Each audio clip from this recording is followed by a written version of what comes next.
Welcome back to the Fire Grind.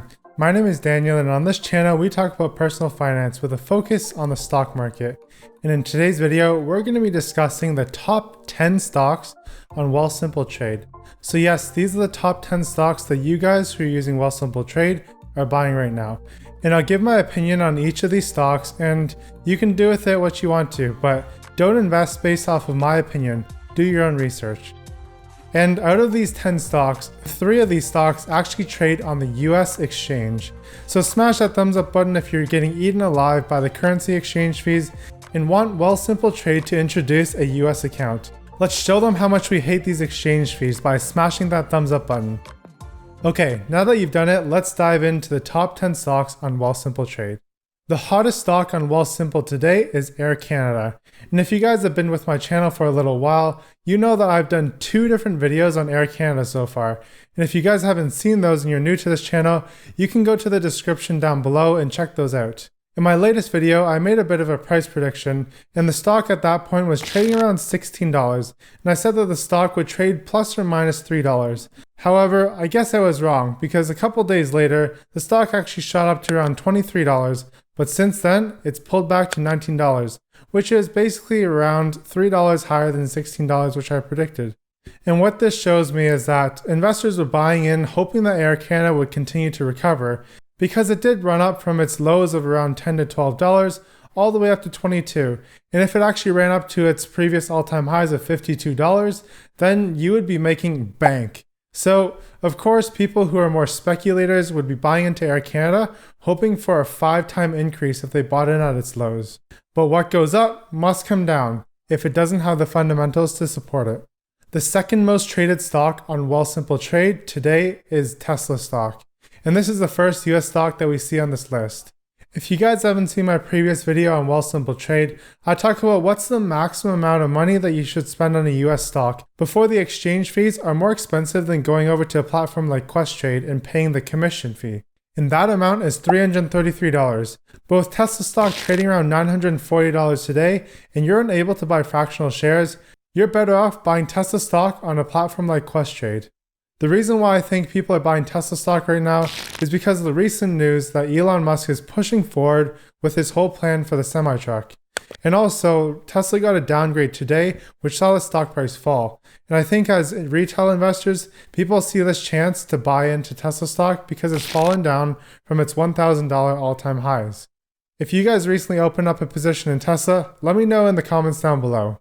Also, if you're curious on Nikola stock, which has also gained a lot of attention in the media, check out my previous video, which I'll link in the description down below as well. I go over the comparison between the Tesla Semi and the Nikola 2, and obviously the Tesla Semi wins. The third stock we have on this list is TD Bank, and this is one of the most stable companies on this list today. And we can see that TD Bank is down about 21% from its all-time highs in 2018. And it currently has a dividend yield of 5.06%, and this is quite a high dividend yield for TD Bank. Typically in its history, its dividend yield sits around 3 to 4%, so you're getting a pretty good deal if you're buying TD Bank today, which is probably why TD Bank is third on this list. Its US expansion will continue to propel this business to new all-time highs once this whole pandemic's over, I believe. And just a disclosure, I do own some TD Bank shares, but they're not in my Wealthsimple portfolio. The fourth stock on this list is Apple. And Apple is the biggest company right now, I believe. Maybe it's Amazon, but I think Apple still holds the top spot. Just a couple days ago, Apple actually hit its all-time highs of $350, and they did this when all their stores were closed. So they weren't selling iPhones, Macs, iPads, AirPods in stores. Everything was done online. And we can imagine that the sales are not going to be as great when their stores were open. So why did it hit all-time highs? This is a good question, and maybe I think its investors are flocking towards these technology stocks because they see them as a safe haven, just like people see gold as a safe haven. These technology companies can continue to operate with this whole pandemic and the economy shutting down, while a lot of other companies can't. So obviously, if you're going to pull your money out from a company that can't operate, like restaurants, you're going to want to put it into a business that is still operating, like Apple. They currently have a dividend yield of 0.98% and a payout ratio of 26.5. So this is a very low payout ratio, which means Apple has a lot of room to increase the dividend yield going forward. And they've been growing the dividend 7 years in a row. And they've only been paying a dividend for 7 years, so they have a pretty good track record. The fifth stock on this list is Suncor Energy, and this is a value play because we see investors like Warren Buffett are actually investing in Suncor right now. And I think a lot of people listen to Warren Buffett, and I believe a lot of you Wealthsimple traders are doing this as well. So you're buying into Suncor Energy because Warren Buffett is, and he's one of the greatest investors of all time. But let's look at the valuation of this company. Currently, they have a price-to-book ratio of 0.86, a forward P ratio of 9.16, as well as a payout dividend of 3.15%.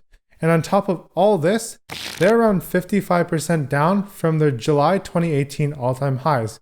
So it seems like a pretty good steal in my opinion. But looking further into the business, Suncor Energy does a lot of stuff in the oil and gas industry and just in the energy sector as a whole. But I think their exposure to oil and gas is huge, and I'm not a bull on oil and gas. Therefore, I'm not buying Suncor Energy because I don't believe in this industry in the long term, nor do I care to invest in it. In fact, I'm looking for ways to liquidate my stocks that have exposure to oil and gas right now. The next stock we have on this list is Shopify, and Shopify is the darling of this channel because I've made 4 different videos on Shopify so far. That's how bullish I am on their business. But I'm not very bullish on their stock. I'm quite bearish at the moment because their price to sales ratio is 51. Their P ratio is around 3,000 right now. Right now, their company valuation is just way too high for my liking. But if they drop to around the 200-day moving average, that's where I'll start to build my position into Shopify. I may start if they drop down to the 50-day moving average, but that's a huge maybe right now because that's looking like at around a $900 price tag for their shares. And that would put their PS ratio maybe around a 45 or so, which is still crazy high. The 7th stock on this list is Enbridge. And I'm actually an investor in Enbridge in one of my other portfolios right now. And I think Enbridge is right now being scooped up because it's near its all-time lows for the past 5 years or so. And people see this as a stock that they could buy in right now with a phenomenal dividend yield of 7.44% as of right now. So basically, you can buy the stock and collect this dividend yield and wait for it to bounce back up to $60, which we've seen before in the past. And I think that's why Wealthsimple traders are probably buying into it right now.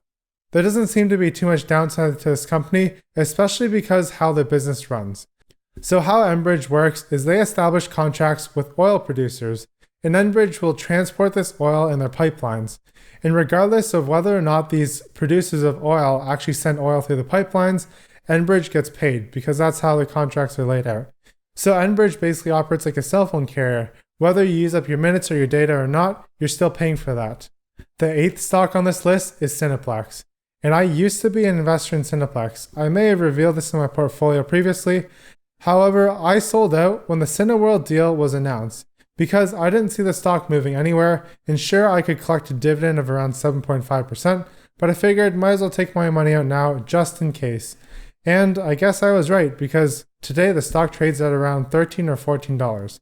And the reason why the stock trades this low now is because the Cineworld deal was at risk of going under.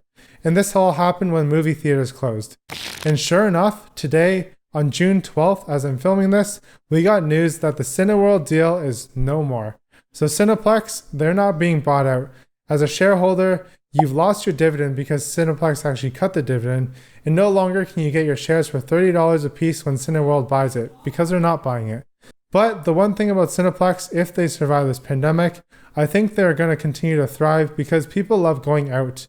A lot of millennials right now like to go out and just hang out with their friends, and Cineplex is a great place to do so. You can watch movies at their movie theaters, as well as they started to open up something similar to a Dave & Buster's, where you can go there, hang out with friends, play games, grab a bite, grab a beer, and this is just a great place to socialize with people. So if you're planning on investing in Cineplex, take all these things into consideration instead of just looking at the price and where it's fallen from. The 9th stock on this list is Microsoft, and this is a 3rd US stock on this list, aside from Apple and Tesla. And Microsoft has been getting the same attention as Apple has. Investors are flooding to Microsoft because they see this as a very stable company, even with this whole pandemic. A lot of Microsoft employees are still working right now. I don't think they had any major layoffs, or at least nothing that made the news. And Microsoft's business will be more sheltered from the whole pandemic versus other businesses, and will grow faster when we recover. And I believe investors hold this sentiment because they bid up the price to new all-time highs of $197 just a couple days ago on June 10th. Microsoft currently has a dividend yield of 1.09% and a payout ratio of around 35 to 36%. And the dividend has been growing for 16 years, so it has a very good track record of growing its dividend and will likely continue to do so because of its low payout ratio. So this is a fairly safe stock to play into, but I would wait for some sort of pullback before putting money into it, or just average into the stock. The last stock on this list is Royal Bank, and this is the counterpart to TD Bank. And for me personally, I'm not as bullish on Royal Bank because they don't have that US expansion that TD does. But they are the second largest company on the TSX today. They recently got surpassed by Shopify, otherwise they would have held the #1 spot. And currently they have a dividend yield of 4.73%, and they're down about 16% from their all-time highs.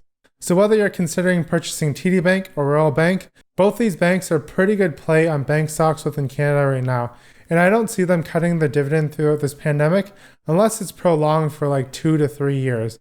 And maybe we might see a dividend cut. Just keep an eye on the news. If a lot of people start defaulting on their loans or companies start going bankrupt and defaulting on their loans, this might spell some trouble for the Canadian banking sector. So that concludes it for the top 10 stocks on Wealthsimple Trade. If you own any of these stocks or bought into them recently, leave that in the comments down below.